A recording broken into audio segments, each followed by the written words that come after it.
que les acteurs disposent de schémas d'interprétation plus ou moins structurés, mais de schémas d'interprétation des situations, et qu'on ne peut pas balayer pour construire sa propre interprétation. Donc c'est en somme instaurer un dialogue qui permet d'organiser le débat entre les interprétations des acteurs et puis celles du chercheur. Donc, sans plus attendre, j'aimerais présenter la première présentation. Donc, les villes d'à côté, les langages de la justice portés par les jeunes de quartiers marginalisés. Donc, entendre les voix des jeunes de quartiers marginalisés de 4 villes à propos de leurs expériences des quartiers et des interrelations avec les villes d'à côté. Donc, je convie Francine Saillant, professeure émérite au département d'anthropologie à l'Université Laval, et Sarah Bourdage-Duclos, étudiante au doctorat au département d'anthropologie, pour faire cette présentation. Merci.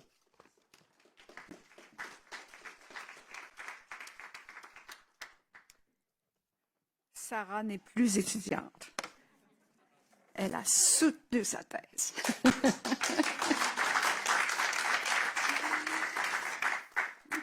Alors, il m'incombe de démarrer cette présentation autour d'un projet qui portait finalement sur les jeunes et leurs expériences d'espaces urbains marginalisés, c'est-à-dire d'espaces qui se situent à l'écart des grands centres, finalement, politiques, culturels et économiques, où vit une majorité, souvent blanche, ou en tout cas certainement bien ou beaucoup mieux nantis.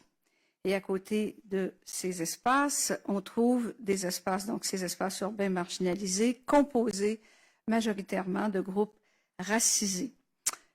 Espaces qu'on va percevoir comme des ghettos violents, dangereux, dominés par la drogue et par d'autres caractéristiques assez négatives. Alors, des questions se posaient pour nous. Moi, je venais d'un horizon qui touche la question des droits de la personne, qui touche aussi comment les groupes les plus à la marge arrivent à exprimer les réalités qui concernent les injustices, et comment, finalement, dans quel langage ils font ça. Et pour les jeunes en particulier, c'était de vraies questions qui étaient autour de ce projet. Comment, finalement, des jeunes qui ne sont pas obligatoirement politisés, qui ne sont pas nécessairement en avant de la scène dans leur quartier, vont finalement traduire les réalités qui renvoient à des injustices et qui renvoient aussi, bien sûr, à des inégalités et à des discriminations. Donc, ceci était au cœur de ce projet. Et nous savions aussi qu'on a parlé d'indices de défavorisation dans un quartier comme Montréal-Nord où on s'est investi. C'est un quartier à haut degré d'indices de défavorisation. Nous sommes allés à Paris, à Grigny, qui est une banlieue, la banlieue la plus pauvre de France. Nous sommes allés à Port-au-Prince, à Delmas 2. Pour les gens qui connaissent Port-au-Prince, on n'est pas dans les jolis petits quartiers.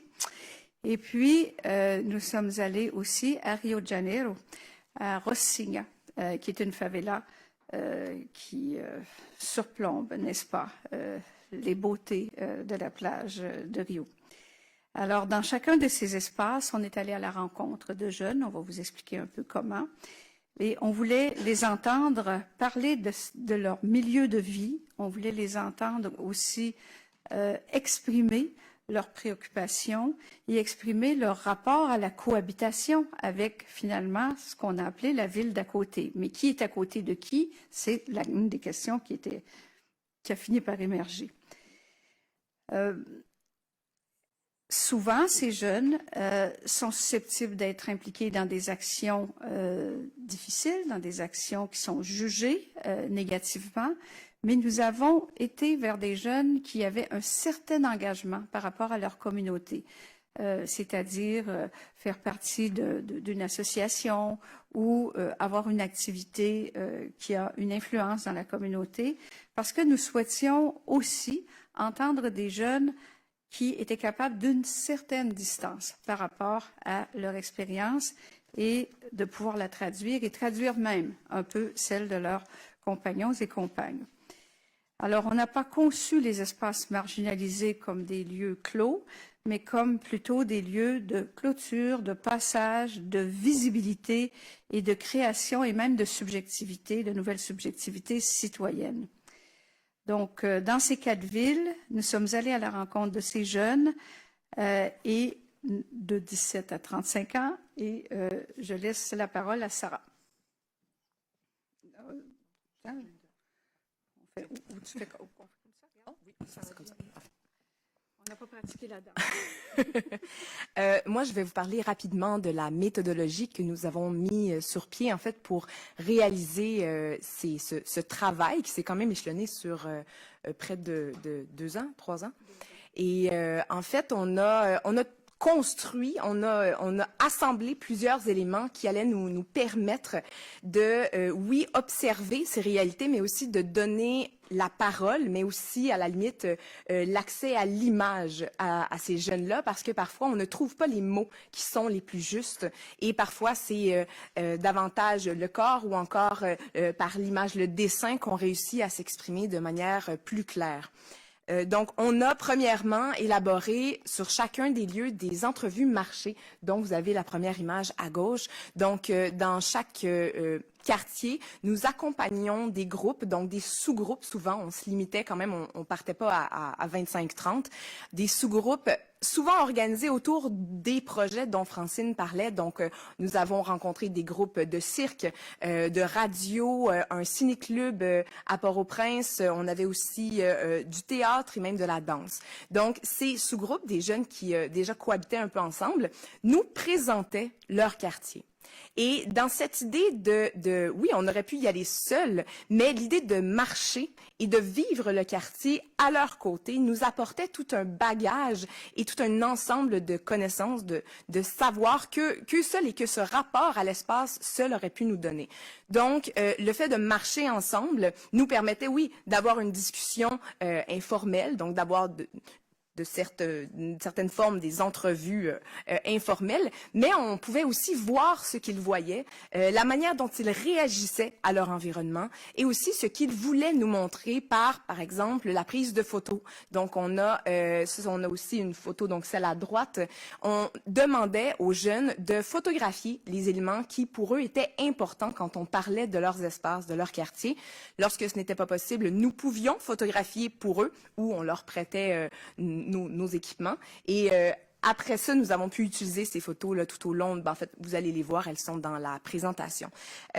Nous avons également, à la suite de ces entrevues marché, réalisé des rencontres plus stationnaires. Donc là, on se rencontrait, réunissait autour d'entrevues collectives, cette fois, où on reprenait des thèmes qui avaient émergé de nos premières discussions informelles. Donc, on avait un premier tour de parole et aussi, nous avons réalisé 2 types d'ateliers. On a réalisé des ateliers de dessin. Donc, on va vous présenter 4 grandes thématiques elles sont accompagnées de dessins, où on leur demandait, on leur laissait une grande liberté d'expression pour nous parler visuellement de leur quartier. Alors, il n'y avait pas de thème imposé, on avait plusieurs formats disponibles et ils se sont amusés à nous représenter leurs espaces. Et nous avons également, pour les quartiers où ça a été plus difficile de marcher, on pourrait vous parler de Port-au-Prince où la marche était impossible pour de nombreuses raisons et de nombreux facteurs, nous avons réalisé une certaine marche à travers la réalisation de cartographie artistique. Donc, on leur demandait de nous dessiner leur quartier, de nous dessiner leur trajectoire dans ces quartiers. Et donc, nous avons visité un peu à distance ces espaces. Pour la suite, je vais laisser Francine commencer. Nous allons passer rapidement à travers les 4 grandes thématiques, dont la première est ambiance urbaine.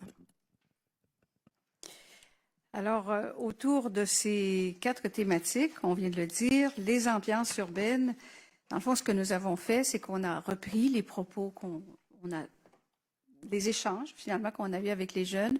On a repris les dessins, on a repris les photos, il y en avait énormément. Puis, on a essayé de faire sens avec tout ça, donc de structurer l'information et puis de comprendre comment les jeunes pouvaient représenter les choses. Jamais nous leur avons posé des questions directes sur les discriminations au point de départ. On les laissait aller Donc, qu'est-ce qu'on va entendre autour des discriminations? C'est vraiment ce qui est sorti de façon spontanée de nos échanges et des photos.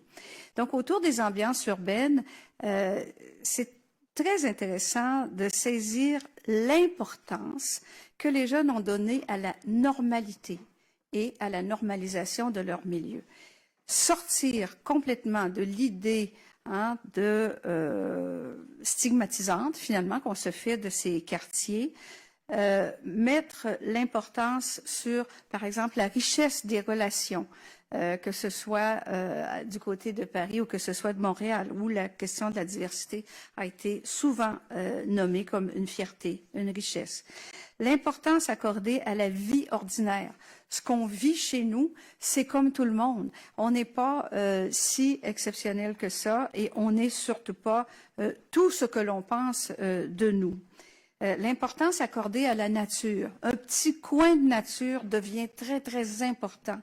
Un bout de parc devient très, très important. Une installation publique, quand il y en a, devient très important. Donc, on a des photographies qui renvoient à cela et qui viennent nous dire, ben, on mène une vie là qui n'est peut-être pas celle que les médias, qui sont très, très, très critiqués, renvoient de nous. Donc, on vit, en gros, dans un monde comme les autres. Et lorsqu'on regarde quelques éléments photographiques ici, donc, cette murale, elle est à Montréal, ici à gauche, et nous sommes ici, c'est quelque chose de très important. Évidemment, les bus de Port-au-Prince, on les connaît, mais là, on parle de référence, on parle de référence aux jeunes. Cette maison, qui est la maison Laquais, qui a l'air toute seule, et quand on pense à la densité d'une population comme Port-au-Prince, mais qui dit peut-être quelque chose sur le rêve d'une certaine maison, mais c'est le calme qui se dessine de tout ça. C'est pas nécessairement la marginalisation. C'est le plus important du premier message qui nous est livré par rapport aux ambiances urbaines. Vous pourrez en voir beaucoup plus. On va vous expliquer comment. OK. C'est bon. Pour la deuxième catégorie, en fait, la deuxième thématique, et on le rappelle, en fait, c'est vraiment des thématiques qui ont émergé de nos échanges, de nos réflexions communes, des discussions qu'on a eues, mais aussi des dessins et des photos qu'ils nous ont transmises. Et autant Francine nous a présenté Ambiance urbaine, cette volonté de montrer la normalité de leur quotidien, autant dans leur récit, dans leur dessin, il y avait une grande présence de toute la violence qui est liée notamment à la discrimination et aux préjugés qui imbibent leur quotidien. Et c'est, par exemple, le dessin qui est présenté ici, en bas à gauche, qui a été fait par une jeune fille de Grigny, qui parle en fait du fait d'habiter une ville à côté d'un pays. Donc, elle n'est pas dans le pays, elle est littéralement en périphérie, elle est éloignée, elle est mise à distance. Et la violence, la discrimination, on pourrait bien évidemment parler, si je change ma photo ici, on pourrait évidemment parler de la violence armée, du narcotrafic, notamment au Brésil, partout. Et on pourrait parler de cette violence qui est celle dont les médias nous parlent quotidiennement et qui fait vraiment image, représentation de ces populations, de ces groupes, malheureusement, malgré toute leur volonté et leurs projets dont on va vous parler. Mais je trouvais le dessin en troisième position qui était très, très parlant. Mais non é só isso, ce n'est pas seulement ça. Et on voit bien, c'est des armes, on entend presque les balles qui partent, on les a entendues sur le terrain avec eux lors de nos marches. On entendait ça, les conflits armés à quelques rues à côté. Mais il prenait tout de même, il faisait la distinction. Oui, il y a de la violence, oui, il y a du danger au quotidien, mais il n'y a pas que cela. Mais ça prenait tout de même une grande place. On peut parler aussi d'une violence à travers des installations ou des services absents ou complètement désuets. On peut parler, par exemple, on a l'image des déchets. Donc, on parle ici d'une aire de nettoyage. avec un monticule de déchets. Et ça, c'est un exemple relativement léger de quantité de déchets accumulés dans les espaces qu'on a fréquentés. On peut parler de mornitude d'espaces qui sont distants, mais qui sont aussi peu invitants à aller visiter. Donc, on ne donne pas envie d'aller dans ces lieux-là par la force, par le manque de subventions et d'investissement dans ces espaces. Mais on parle aussi de cette violence à l'intérieur même de ces quartiers qui habitent les jeunes, bien évidemment. Donc, il y a la violence extérieure, mais aussi il y a la violence intérieure. Donc, on a l'image des fenêtres avec des draps qui servent en fait aux jeunes des quartiers de fuir lors d'un problème à l'intérieur de leurs propres immeubles, donc des moyens de sortir précipitamment. Donc, on a cette violence qui est quotidienne, mais c'est aussi la violence de donc se sentir délaissé, oublié, mis à distance, et tout ça fait vraiment un contrepoids, encore plus en regardant la prochaine catégorie. Thématique. Voilà. Et quand même, il faut dire qu'au moment où ces terrains se sont faits, c'était le tout début des Gilets jaunes en France. C'était le début de ce qui est actuellement extrêmement difficile à Port-au-Prince, comme tout le monde le sait. C'était aussi à Rossigne, on en a parlé, un moment d'intense combats entre la police et les narcotrafiquants et d'autres catégories, où est-ce que pour se rendre sur le terrain, il fallait des conditions incroyables pour y arriver. Donc, c'est important de dire ça, que oui, les jeunes nous ont amenés, mais oui aussi, nous avons été aussi témoins de toute une série de difficultés mentionnées. Mais, étonnamment, comment les jeunes font-ils contrepoids, une autre fois, à cette question de la discrimination et des préjugés? Ils font écho à ce thème d'une autre manière, vraiment là, très différente de ce à quoi on s'attendait. On nous a parlé de droit à la beauté et à la fierté. On nous a montré, en choisissant vraiment toujours là, qu'est-ce qu'on allait retenir finalement de leur milieu, puisqu'ils savaient que nous allions partager avec d'autres jeunes aussi ces images, et ils savaient qu'on pourrait avoir une exposition liée à leur travail. Donc, on voulait absolument que le beau chez eux et de leur point de vue apparaisse. Donc, on nous a montré aussi des œuvres d'art public, des plus simples aux plus complexes, des murales, des images qui renvoient aussi au droit de rêver, des bancs publics, des parcs, des éléments de nature comme des animaux à Rio de Janeiro. Éviter finalement tout ce qui renvoyait à la projection que fait la ville d'à côté sur eux-mêmes. Une importance de montrer le pour vrai, qui est pour eux, et d'affirmer des phrases comme « crois en toi »,« nous sommes là, nous autres »,« j'aimerais que l'on sache qui je suis en réalité »,« nous autres, nous sommes là, vous que vous ne voyez pas ». Au Brésil, cette image saisissante d'une scène de théâtre abandonnée, rendue inopérante en raison du narcotrafic, et on nous montre sa beauté, une scène rouillée, on nous montre sa beauté, un symbole de culture dans la favela. Nous sommes ces jeunes du théâtre qui essayons de faire du théâtre, et j'ai fait avec eux une séance de théâtre sur le toit d'une maison de favela dans un contexte absolument incroyable. Ils le font. Fierté, estime de soi, force, fierté et beauté comme une arme pour contrer la souffrance et la discrimination. Et les expériences artistiques dans lesquelles des jeunes, pas tous, s'engagent et parlent aussi. On a évoqué tout à l'heure le cirque social, le cinéma, le théâtre, etc. Donc ça, c'est une forme de contre-représentation, si on peut dire.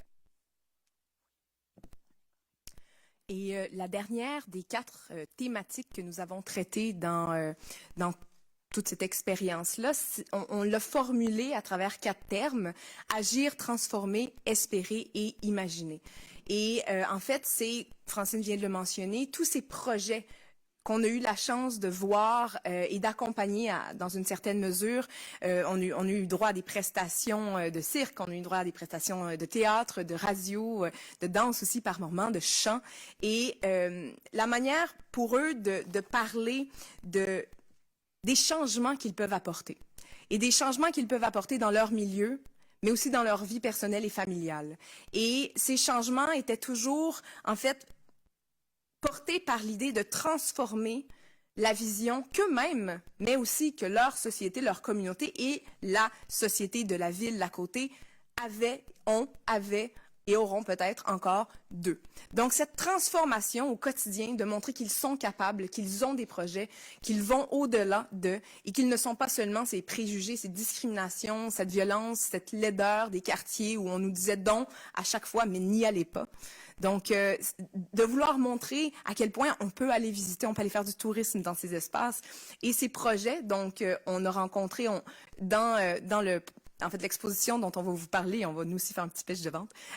Donc, dans l'exposition on est en train de présenter dès aujourd'hui, on a demandé à 4 jeunes de présenter personnellement dans l'expo, dans un livre aussi, leurs projets personnels qu'ils ont amorcés bien avant notre présence, mais qui ont pris une ampleur parfois même internationale. Donc, on a un projet de balado-diffusion radio à Montréal, des projets d'éducation muséale et artistique à Grigny, projet Bando Cultural Favelado, ce qui est un projet de théâtre de rue, mais aussi communautaire, avec en fait plusieurs branches à Rocinha, au Brésil, et le Ciné-Club de Port-au-Prince. Et en fait, à travers tous ces projets, les jeunes nous parlaient déjà à l'époque et ont continué de nous parler de la fierté d'être de ces quartiers-là aussi et de travailler ensemble, de venir de Rocinha, de dire, moi, je ne changerai pas de quartier pour autant. Donc, cette fierté et le désir d'une union à la fois entre eux, mais éventuellement aussi avec les gens de la ville d'à côté.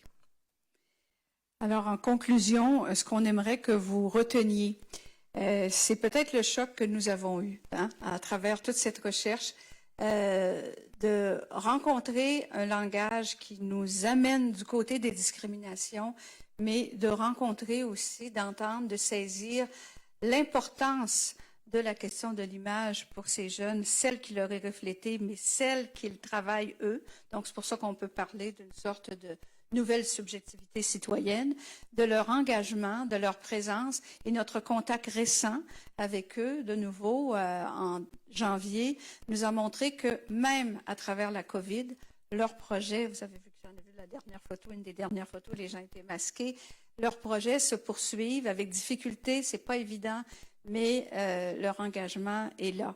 Et 4 d'entre eux sont signataires de cette publication qu'on va vous inviter à consulter au moment opportun, puisque tout ce travail a été aussi édité, donc avec Franz Voltaire, Sarah et moi-même, mais aussi les 4 jeunes qui sont signataires et dont je veux donner les noms, Bouchera Belage, Castello Branco, Anne-Laurence Félix et Melville Castelin.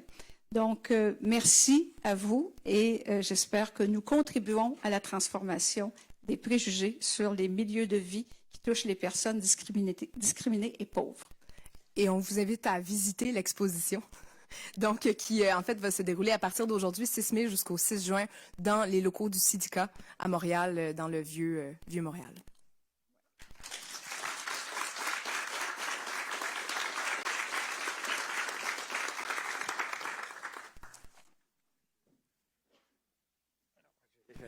Merci beaucoup, Sarah et Francine. Donc vous avez parlé de théâtre et même de cirque, donc sans transition. Donc ça, on va passer à la prochaine présentation sur le cirque social et la santé mentale des jeunes en temps de pandémie. Leçon tirée de l'expérience de Cirque Orpiste, avec Karine Lavoie, la directrice générale de Cirque Orpiste, et Marie Louvinet, intervenante en cirque social. Donc pour entendre les voix, là cette fois-ci des intervenants, qui offrent un espace alternatif de création, et puis des jeunes ayant un parcours marginalisés qui y participent.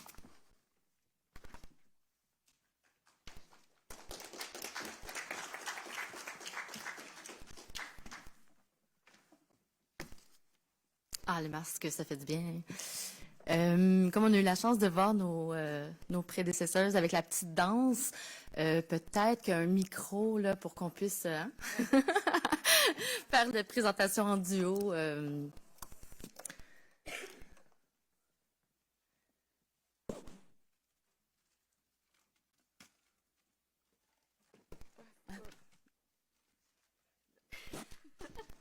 La COVID est toujours parmi nous. Voilà. Peut-être avant qu'on commence, une petite note pour ceux et celles qui ont lu minutieusement le programme de la journée. C'est indiqué qu'on allait faire une activité interactive. Comme on a seulement 20 minutes, puis on a vu comment 20 minutes à 2 personnes, c'est 10 minutes. Déjà, on va parler vite. On va se concentrer vraiment sur nos observations. Mais libre à vous de nous réinviter si vous souhaitez découvrir un peu plus notre approche expérientielle. Donc, merci de l'invitation. C'est vraiment un plaisir pour nous d'être là aujourd'hui. Donc, dans le fond, aujourd'hui, on va justement vous partager nos observations qualitatives sur les effets de la pandémie, plus précisément la perte d'espace d'appartenance pour les jeunes avec qui on travaille. Puis comment l'approche du cirque social a permis de créer un filet social pour ces jeunes qui étaient complètement en perte de repères. Donc, avant d'aller dans nos observations, juste brièvement, c'est quoi Cirque Hors Piste? Là, il faut que je contrôle, hein, c'est ça. C'est là, hein? J'imagine? Non. Ah, c'est là. Et où? Ah, il est là. Ah, la petite flèche. Donc, c'est quoi Cirque Hors Piste? Donc, rapidement, Cirque Hors Piste, c'est un organisme qui est complètement dédié au cirque social, basé à Montréal. On a été fondé en 1995.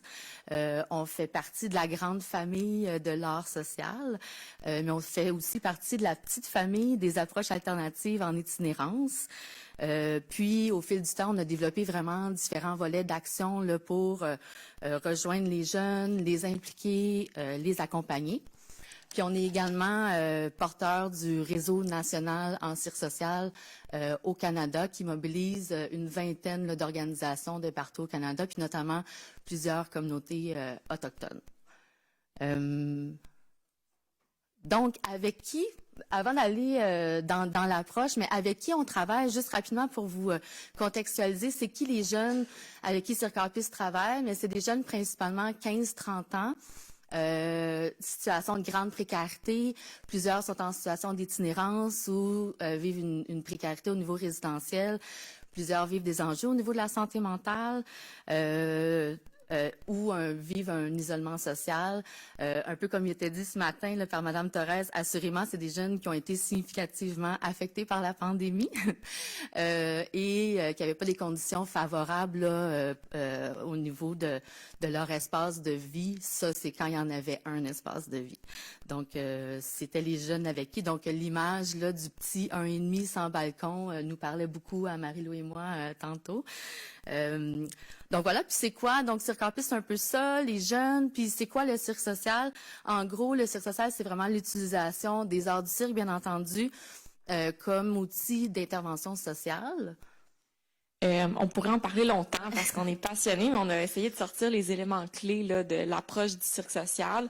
Le tandem, travailler en tandem, ça fait nécessairement partie du cirque social, c'est-à-dire que il y a des intervenants et intervenantes sociaux qui travaillent en tandem avec des instructeurs de cirque. Donc, on travaille toujours en équipe, peu importe. Puis c'est à ce moment-là que, en tant qu'intervenante, moi, à Cirque Hors Piste, je vais vraiment utiliser le cirque avec les instructeurs comme levier d'intervention, comme outil d'intervention. Puis de la même façon, les instructeurs ont cette sensibilité sociale-là pour amener le cirque à un autre niveau. C'est un peu ce qu'on va vous présenter aujourd'hui. Puis un autre élément important de l'approche du cirque social, bien entendu, c'est l'outil cirque. C'est une approche qui a été quand même largement documentée puis qui est présente partout dans le monde. Puis dans les éléments où la force de l'approche, c'est l'outil CIRC, qui est un outil qui permet de rejoindre, qui est très inclusif, donc avec la diversité des arts du cirque, hein, on peut s'imaginer, il y a plein de sortes de techniques de cirque qui touchent à la fois le physique, l'expression corporelle, l'expression verbale, la créativité. C'est un art qui peut permettre de rejoindre une plus grande diversité de personnes et permettre d'atteindre une diversité aussi d'objectifs sociaux, justement par l'aspect diversifié de son art. Puis je dirais aussi que le cirque et marginalité, donc il y a beaucoup de personnes qui vivent en situation de marginalisée, qui se reconnaissent dans les arts du cirque. Donc, qui sentent qu'ils peuvent être eux-mêmes, vivre leurs différences pleinement. Donc, c'est un aspect qu'on remarque là, qui est très fort de l'approche aussi.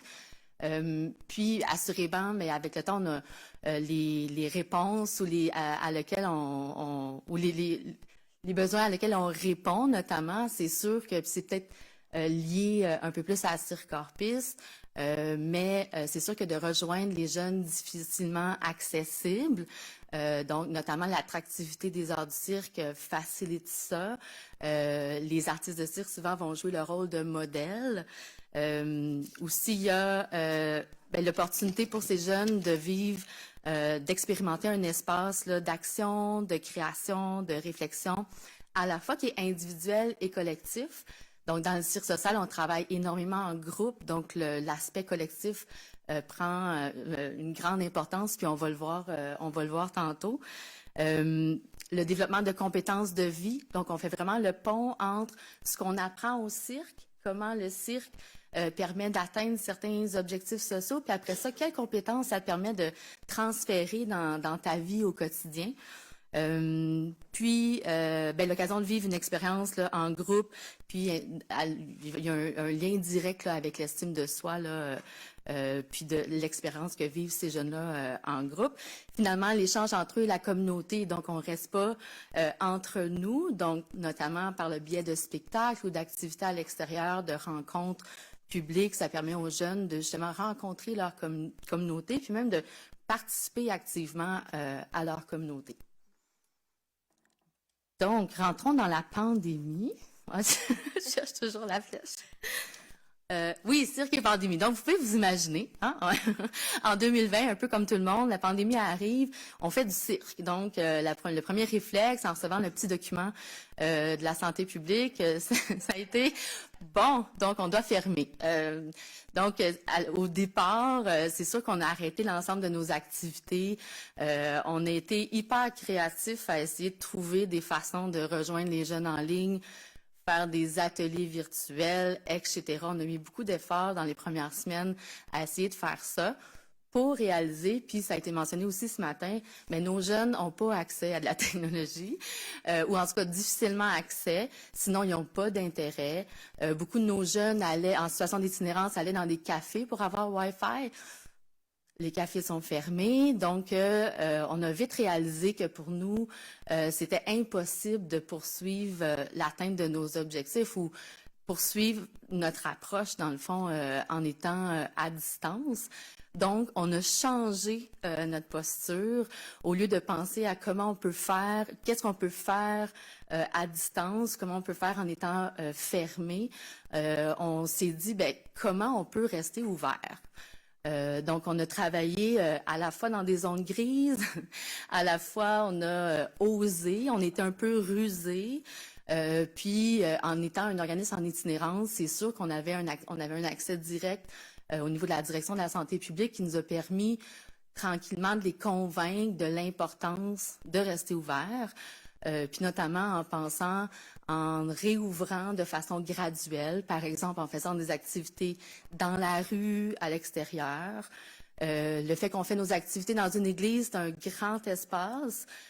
Donc, ça facilitait justement le fait de dire on peut mettre en place un protocole rigoureux, on peut respecter les mesures, on peut éviter la transmission de la COVID. Puis, juste vous dire, on n'a jamais eu d'éclosion là, en 2 ans et demi, mais on est resté ouvert à partir de ce moment-là. Donc finalement, on a permis pendant 1 mois, grosso modo. Puis parallèlement à ça, mais il faut se dire que aussi la plupart des organismes communautaires ont dû arrêter tous ces espaces-là d'appartenance, toutes les activités collectives pour se concentrer sur les besoins de base.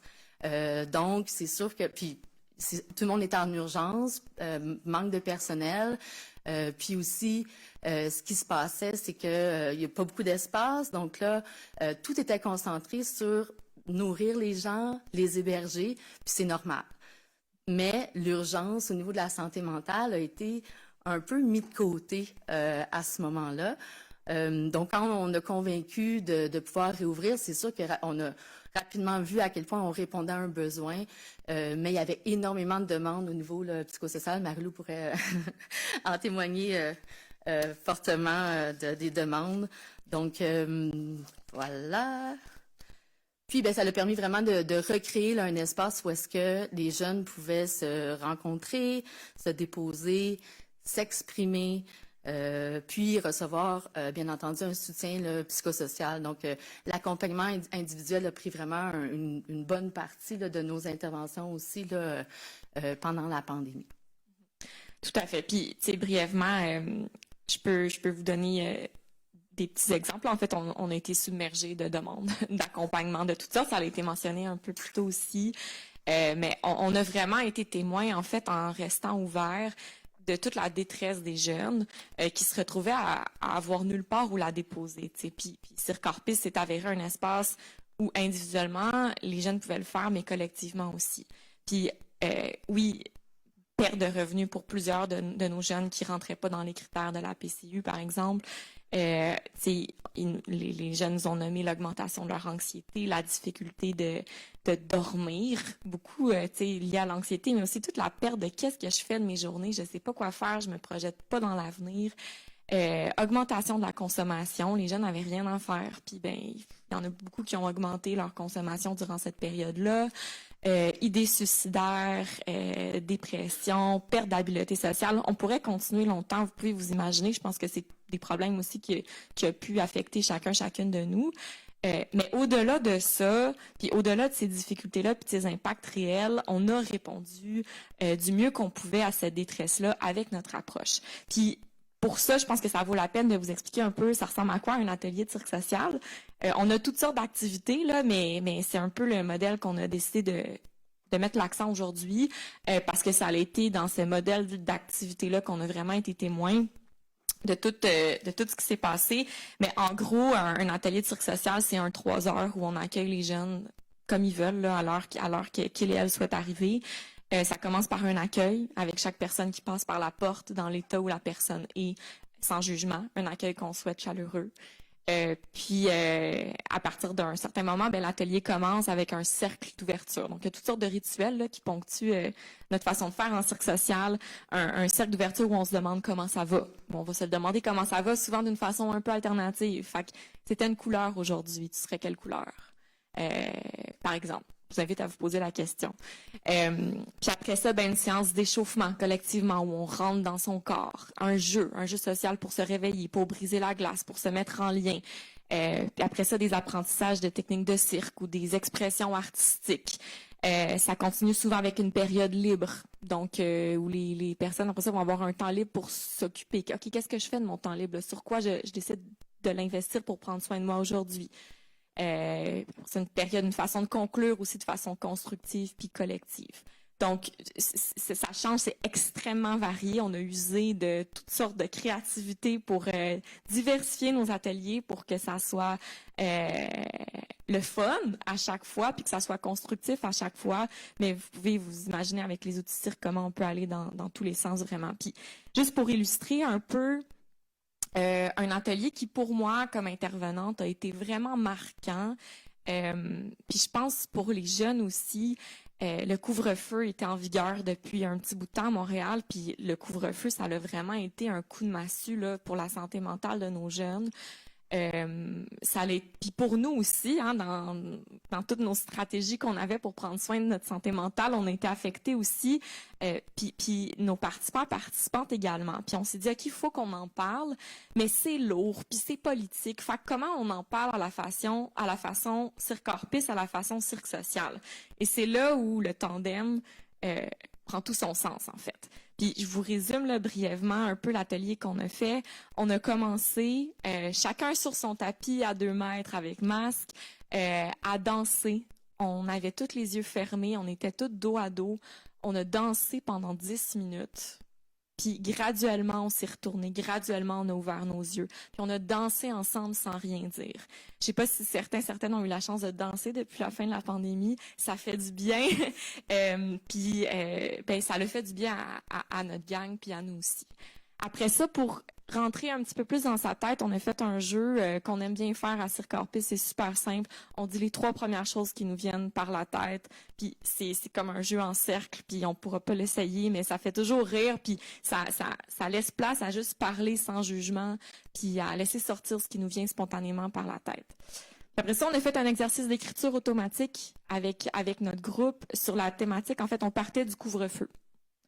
Écriture automatique. Après ça, la consigne, c'était de se relire puis de trouver un petit diamant dans son texte.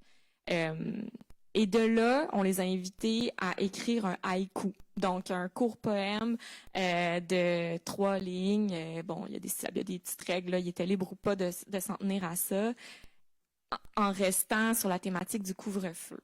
Et chaque personne, on était une dizaine ce soir-là, chaque personne a pris la parole pour nous lire son haïku. Ça a été un moment extrêmement fort. Puis après ça, on en a parlé. OK, c'est quoi le couvre-feu pour vous? Puis qu'est-ce que ça implique? Puis ça a été un moment d'expression dans un safe space, dans un lieu sécuritaire où on pouvait parler puis collectiviser toute la détresse, en fait, qui affectait tout le monde. Fait que c'est un petit exemple, mais pour nous, qui a été déterminant. Puis c'est une des façons qu'on a trouvé de répondre à la détresse engendrée par la pandémie sur nos personnes qui vivent la pauvreté, la marginalisation, etc. Justement, de cet exercice-là provient la majorité de ces paroles-là. Donc, c'est la seule chose qui me reste. Une chance que vous êtes ouverts. Je sais pas ce que je ferais sinon. Ça m'a vraiment fait du bien. C'est ma seule activité sociale. J'aime vraiment ce qu'on fait. C'est comme une famille. Ça fait tellement du bien de pouvoir travailler à reconnecter avec ses émotions. Il n'y a pas un espace où je me sens si bien de le faire. Merci pour l'écoute. J'en avais jamais parlé avant. Ça fait du bien. Ça m'a obligée à lâcher prise. Ça faisait longtemps que j'en avais besoin. Quand je viens ici, j'ai pas le goût de consommer. Ça donne un break. Donc, c'est toutes des paroles qui nous sommes venues. Puis, en fait, tout ça pour dire que ce genre d'espace-là, ça devient des lieux d'appartenance pour des jeunes. On parlait d'exclusion sociale. Ben, nos jeunes y en vivent, puis ils l'ont nommé aussi, en avoir vécu particulièrement pendant la pandémie. Puis ça devient un lieu où c'est possible de prendre parole, d'être reconnu, puis de construire positivement son identité. Puis c'est un peu vers ça qu'on vous amène à réfléchir. On parle de pauvreté, on parle de chiffres, c'est nécessaire, mais comment, puis on a commencé un peu à parler de toute la place du symbolique, puis comment est-ce que dans nos services, puis dans notre société, on peut aussi organiser notre filet social pour qu'il permette à nos jeunes d'avoir un espace pour être, et des espaces en fait pour être reconnus, pour être valorisés positivement, au-delà de la réponse à des besoins de base qui est importante, mais tout cet aspect symbolique est selon moi à réfléchir grandement, puis on n'a pas fini d'en parler en lien avec la pandémie non plus. Puis peut-être dire que nous, on est quand même tout petits. On a réussi à trouver notre chemin pour rester ouvert, répondre à ces besoins-là. Mais en ayant été en contact avec plusieurs groupes qui pratiquent le cirque social partout au Canada, la grande majorité n'ont pas réussi à rester ouverts, malheureusement. Donc, on peut s'imaginer justement toute cette perte-là de repères vécue par les jeunes que ces organismes-là rejoignaient. Donc, on invite justement à réfléchir, hein, revoir un peu, penser autrement les solutions, puis justement pas rester nécessairement au fait pourquoi la santé mentale fait pas partie des besoins de base ou pourquoi elle n'a pas fait partie des besoins de base pendant la pandémie. On vous invite aussi puis justement l'atelier dont Marie-Lou parlait l'a inspiré à écrire un mémoire dans le cadre. Attends, je vais juste aller là, ouais. Un mémoire dans le cadre des consultations là, faites par le ministère de la Santé et des Services sociaux sur justement les effets de la pandémie sur la santé mentale. Donc, sur notre site web, là, vous pouvez consulter le mémoire là, qui a creusé ça justement. Donc, voilà. Merci tout le monde.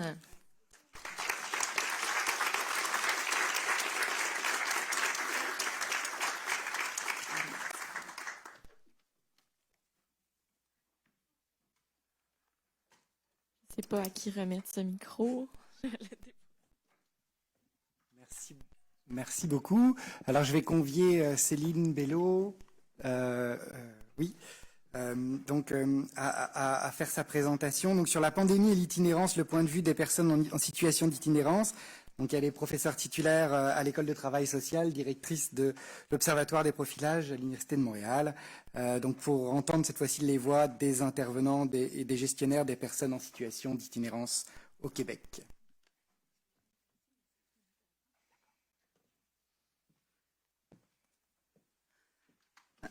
Juste que je repère c'est quoi la flèche. Voilà. Alors, bonjour. Merci au comité organisateur de m'avoir invité à venir présenter les résultats d'une recherche qu'on a menée sur la Covid et l'itinérance. Et puis, merci à tous les présentateurs qui sont passés avant moi, qui ont martelé et dit plein de choses que je vais éviter de dire, du coup, mais faire peut-être certaines pointes à certains moments sur des choses, effectivement, qu'on a pu documenter. Bon, je casse quoi, là? Oh, une enregistreuse. Il y a quelqu'un qui a laissé quelque chose. Alors, rien n'a vraiment changé en itinérance pendant la Covid, mais il n'y a plus rien de pareil. C'est ce paradoxe qu'une personne en situation d'itinérance nous a nommé lors d'une entrevue. Je vais juste un peu vous expliquer dans un premier temps le contexte de cette recherche et vous montrer en fait comment, du point de vue des personnes en situation d'itinérance, leur expérience de la pandémie a marqué leur vie quotidienne. Alors, cette recherche-là, c'est une recherche financée par les IRSC puis le ministère de la Santé et des Services sociaux qui visait à comprendre à la fois la réorganisation des services à la demande des regroupements d'organismes en itinérance, dont le réseau Solidarité Itinérance du Québec et le RAPSIM notamment, qui voyaient que tout bougeait, notamment au tout début, et qui avaient besoin à la fois de connaître comment ça bougeait, qu'est-ce qui bougeait et où ça bougeait, pour aussi se permettre de s'informer de ce qui se passait à Gatineau versus Lévis, Côte-Nord, etc. et d'apprendre entre eux aussi des bonnes pratiques et des stratégies mises de l'avant dans la gestion de pandémie. Donc, différents chercheurs et co-chercheurs dans cette recherche et un personnel de recherche important. Vous avez à la fois des professionnels et un grand nombre d'étudiantes qui ont travaillé sur ce projet. On a, à la fois parce qu'il fallait aller vite, et ce qu'on s'était entendu avec les organismes partenaires, c'était que on allait faire 3 phases de collecte, et qu'à chaque phase de collecte, on allait faire des présentations, des webinaires, etc., pour mettre vraiment une mobilisation des connaissances très rapide sur les terrains, pour que les gens puissent effectivement connaître ce qui se passait à gauche et à droite et s'en inspirer. Alors, on a fait alors, avant, on disait 3 vagues de collecte de données, mais le mot vague ayant été particulièrement problématique, on parle de phases maintenant. Donc, nous avions au départ l'ambition de faire 3 phases de collecte de données. Et dans notre belle ambition d'une demande de subvention en mai 2020, on s'était dit la 3e phase, ça sera la post-pandémie et on va voir comment tout le monde retombe sur ses pattes. Force est de constater qu'on n'est pas arrivé à cette phase-là et qu'il y a certainement besoin d'une 4e phase lorsque les choses seront derrière nous. Donc 3 phases de collecte de données avec des entrevues qui ont été réalisées auprès des intervenants dans toutes les régions du Québec, intervenants communautaires mais aussi intervenants institutionnels, des gestionnaires communautaires comme institutionnels, et en même temps, et là j'arrête pas de me tourner mais je pourrais le dire ici, et dans donc toutes les régions du Québec, ça s'est fait effectivement par Zoom et par Teams et par toutes sortes de technos. 2 sondages qui ont été faits qui avaient un peu le même esprit que ce que Julie nous a présenté ce matin, c'est-à-dire qu'un premier sondage dans le milieu communautaire pour savoir quelles étaient leurs conditions de travail, quels étaient y compris le matériel de protection dont ils disposaient. On est tout début, on est dans le premier été de la pandémie. Mais aussi quels sont les changements sur leurs pratiques cliniques, quels sont les changements organisationnels, et aussi et je vais le dire elles parce que c'est beaucoup des elles qui travaillent dans ce milieu-là, comment elles allaient d'un point de vue personnel, quels étaient les enjeux de la pandémie qu'elles vivaient entre la contrainte travail et famille et vie personnelle. Et on a refait un 2e sondage 1 an plus tard auprès des mêmes personnes. Et finalement, et c'est ce dont je vais vous parler, nous avions l'ambition dès le départ de faire des entrevues avec les personnes en situation d'itinérance en se disant que c'était d'une part qu'il fallait recueillir ce point de vue, mais qu'en même temps, elles faisaient partie des populations les plus fragilisées par la pandémie et qu'il fallait entendre ce que voulait dire cette fragilisation et ces enjeux-là. Je vous passe le défi de faire des entrevues avec des personnes en situation d'itinérance d'habitude, mais là, quand on a obtenu notre certificat d'éthique et qu'on a voulu faire des activités de recherche, on a déposé un plan de mitigation à l'université et faire des entrevues. Karine et Marie-Lou l'ont dit, faire des entrevues avec des personnes en situation d'itinérance, c'est pas possible par un Zoom, par un Teams, ça peut pas être possible par des téléphones, etc. Et on avait un défi de présentiel, on n'était pas un service essentiel, comme vous avez été capable de le nommer, à la santé publique. Et en même temps, on ne pouvait pas passer par les organismes qui avaient toutes sortes de contraintes et de restrictions, ne serait-ce que du monde qui pouvait être accueilli chez eux. Donc, quand on a déposé notre plan de mitigation, Montréal est passé en zone rouge. Alors, mais heureusement, puis je vais le dire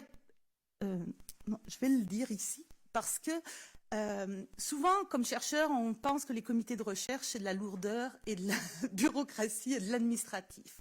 Mais à l'Université de Montréal, le comité de recherche, le comité central de la recherche, quand ils ont étudié notre plan de mitigation, nous ont dit, écoutez, on comprend qu'on est en zone rouge, on comprend tout ça, mais si jamais on ne recueille pas le point de vue des personnes en situation d'itinérance qui sont parmi les personnes qui vont être le plus impactées par la pandémie, et si on ne le fait pas maintenant, on n'aura jamais ce point de vue. Et d'un point de vue de la connaissance, c'est quelque chose qui n'est pas éthique. Alors, avec toutes sortes de mesures sanitaires, on a fait des entrevues dans les parcs de Montréal et ça a été autorisé par un comité de recherche. Et je pense que des fois, on pense qu'ils sont souvent dans l'administratif et le bureaucratique, mais parfois ils peuvent véhiculer les principes et l'importance de la connaissance, notamment des populations qui sont sans voix. Alors, nous avons fait des entrevues. On a eu un deuxième petit avantage, c'est que en novembre 2020, peut-être que vous en rappelez pas, mais il y a eu une semaine de beau temps, d'été des Indiens. Et donc, ça nous a permis de faire un blitz d'entrevues dans tous les parcs aux alentours d'ici, qui nous ont permis effectivement, parce que faire des entrevues dehors, c'est une chose, dans un parc, c'en est une autre, mais en même temps, sous un parapluie, sans distanciation sociale, ça marchait pas. Alors, on a eu la chance avec nous de la météo. Donc, nous avons rencontré 26 personnes en novembre 2020 et 16 personnes se sont identifiées au genre masculin, 9 personnes se sont identifiées au genre féminin, une personne bispirituelle. Les personnes avaient entre 20 et 60 ans, donc on était essayé d'être le plus large possible dans la diversité des personnes en situation d'itinérance. 81 étaient nées au Canada, environ 20% nées à l'étranger. 8 personnes étaient autochtones.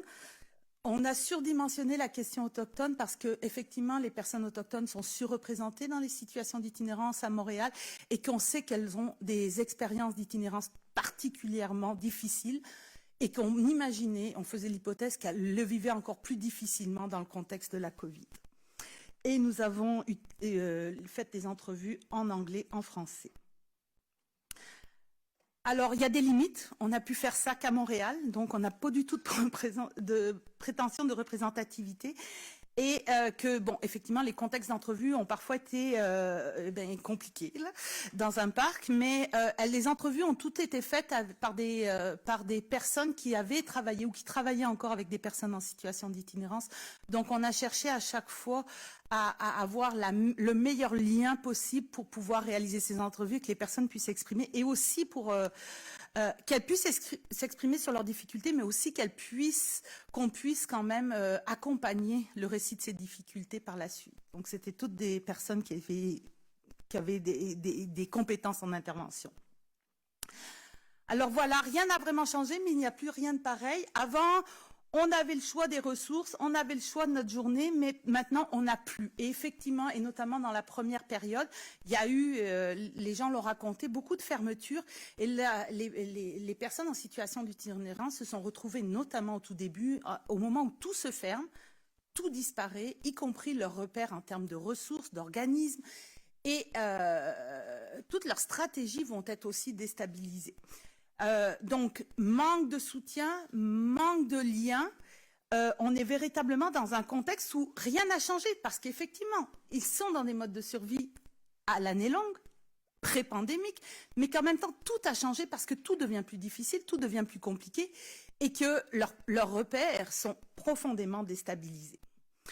Alors, la Covid, elle a impacté toutes les sphères de vie. Le logement, l'hébergement, plus d'accès à un refuge, plus d'accès à des difficultés, des pertes de logement, les services, je peux plus aller au CLSC, le revenu, on en a beaucoup parlé, mais parmi les personnes en situation d'itinérance, une grande majorité ont le revenu d'aide sociale. On a vu à quel point les revenus d'aide sociale n'ont pas bougé comparé à la PCU. Donc quand on dit que la PCU est une mesure quasi universelle, elle est surtout catégorielle parce que la plupart des personnes qui étaient dans les situations des pauvretés les plus démunies n'ont pas eu accès à ces ressources-là.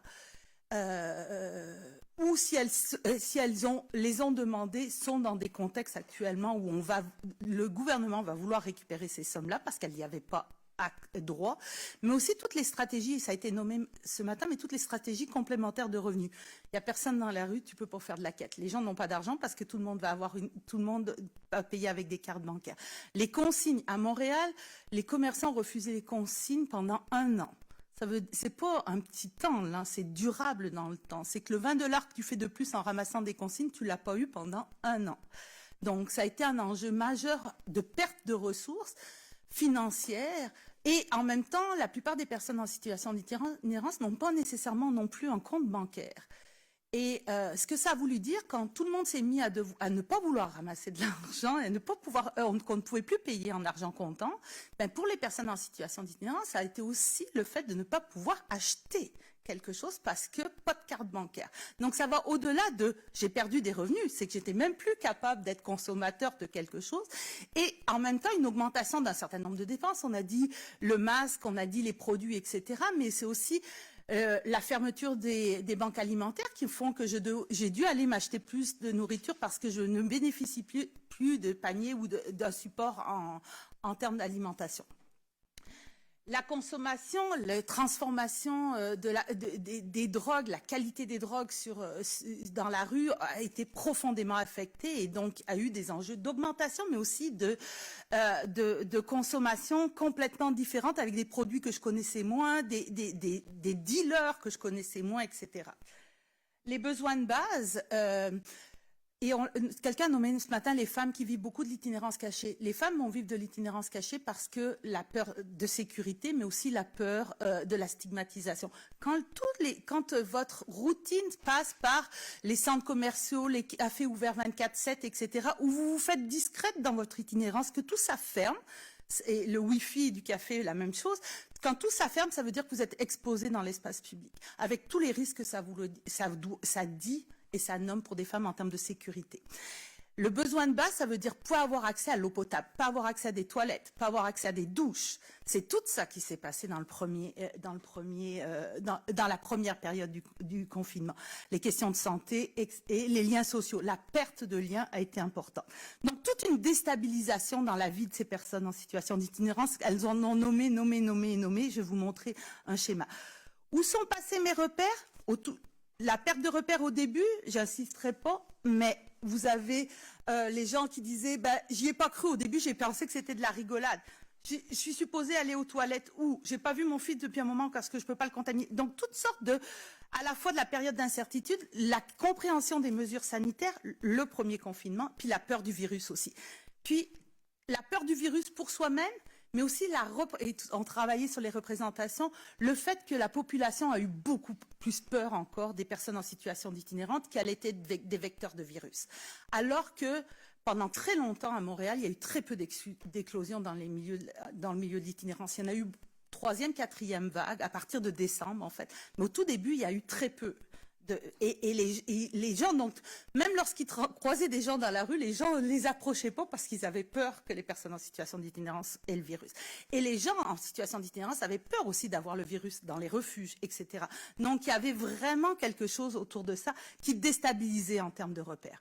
Puis en continu, les repères se sont déstabilisés au fur et à mesure avec les changements dans les mesures sanitaires. Quand vous n'êtes pas informé, vous savez pas tout ce qui se passe. L'incohérence aussi des sources d'information, on l'a nommé, les inquiétudes et les risques, le durcissement des règles qui ont fait que les organismes qui accueillaient ces personnes devaient rappeler sans arrêt les consignes sanitaires, le port du masque, etc., etc. Et donc l'accueil inconditionnel ou l'accueil chaleureux avec un masque, c'est déjà moins chaleureux. Donc tous ces enjeux-là qui ont construit de la distance aussi avec des personnes malgré toute la bonne volonté de tout le monde. La méfiance des citoyens, je l'ai nommé. De l'autre côté, la baisse des sources de revenus, les places en hébergement, les installations sanitaires qui se sont quand même déployées au fur et à mesure du temps, puis l'accessibilité aux organismes communautaires. Donc tout le long, une perte de repères qui se poursuit encore. Tout n'est pas revenu à la normale. Le contexte hivernal aussi, il y a beaucoup de mesures hivernales, mais elles ont été déployées. Il y en a eu beaucoup à Montréal comme ailleurs, mais elles ont été déployées très tardivement et de manière compliquée pour les personnes en situation d'itinérance, en essayant aussi de les mettre pas strictement, par exemple, à Montréal dans le centre-ville, mais aussi dans les villes et dans les régions, en les déplaçant, ce qui faisait que la routine quotidienne ou le circuit quotidien était affecté par ces personnes-là. Il y a des personnes qui ont été déplacées dans des quartiers qu'elles connaissaient pas, dans lesquels il n'y avait aucun repère. J'ai travaillé quelques journées, quelques nuits au stade de soccer quand il a ouvert à Montréal parce qu'il y avait vraiment un problème de personnel. Mais quand vous sortez à minuit, puis pour vous dire, la deuxième nuit, là, les gens pouvaient sortir à minuit après 5 jours de confinement. Vous êtes au Papineau 5000 et quelques, là.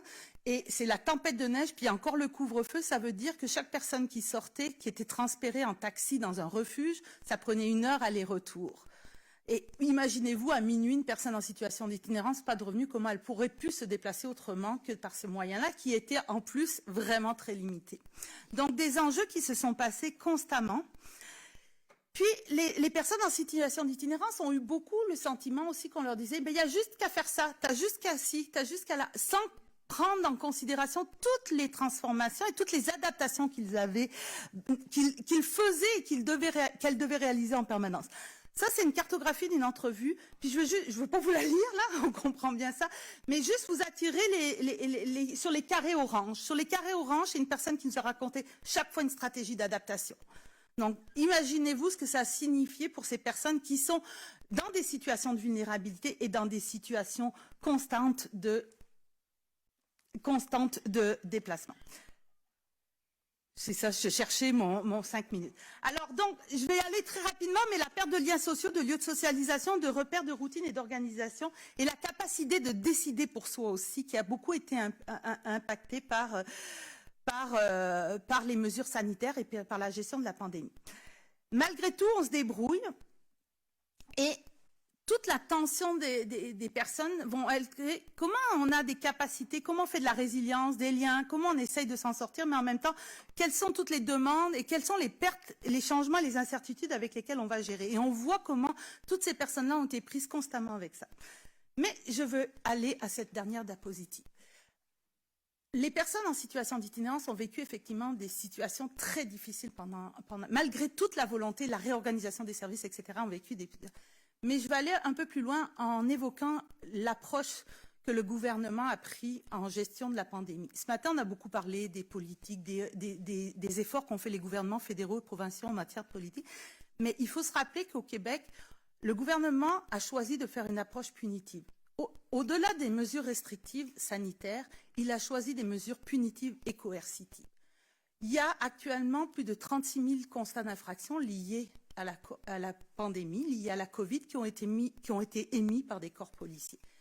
Ces constats d'infraction, et notamment les constats d'infraction en matière de couvre-feu, représentent une dette initiale, à la fin de la période du couvre-feu, entre l'amende et les frais initiaux, de 35 millions de dollars.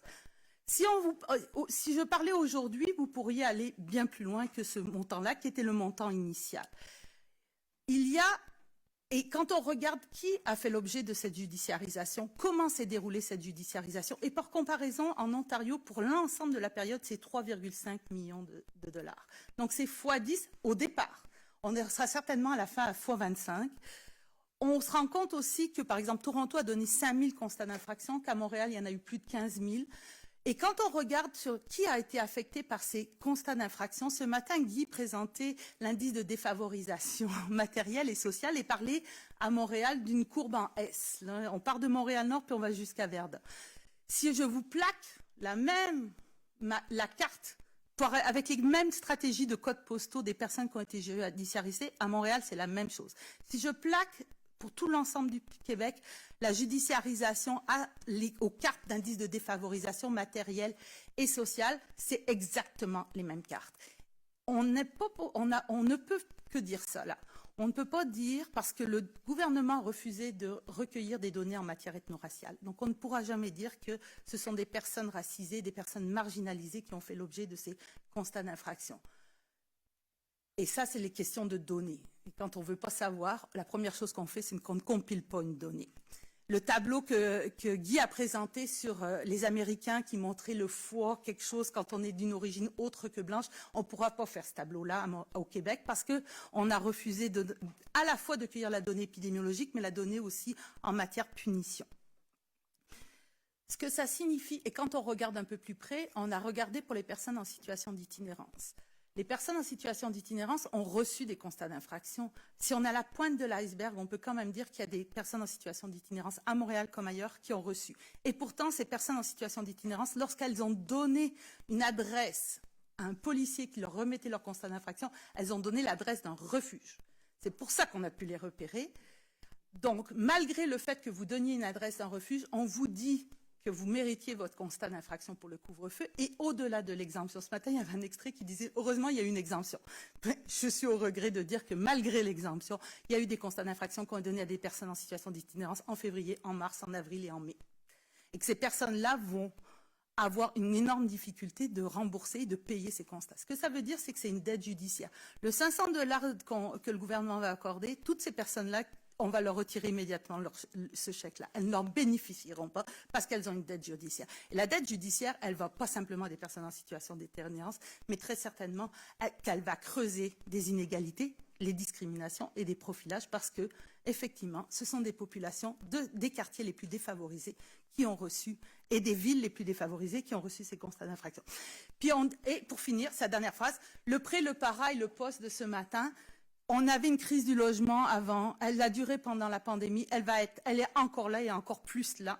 Chaque fois qu'on va avoir une crise de logement qui s'accélère, très certainement qu'on a des impacts sur les conditions de vie des personnes en situation d'itinérance et leur réalité.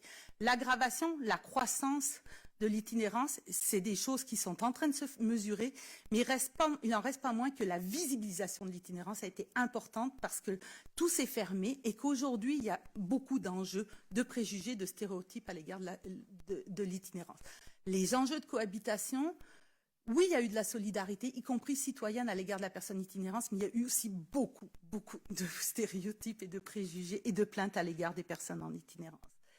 Et finalement, dans le système de la santé et des services sociaux, le rétablissement du système de la santé sociale, le rattrapage dans le système va certainement, là aussi, frapper de plein fouet des personnes en situation d'itinérance parce qu'elles avaient déjà des barrières pré-pandémiques pour accéder à des services. Très certainement que dans la compétition de qui va avoir accès aux services à la sortie de la pandémie, très certainement que les personnes en situation d'itinérance vont en faire les frais.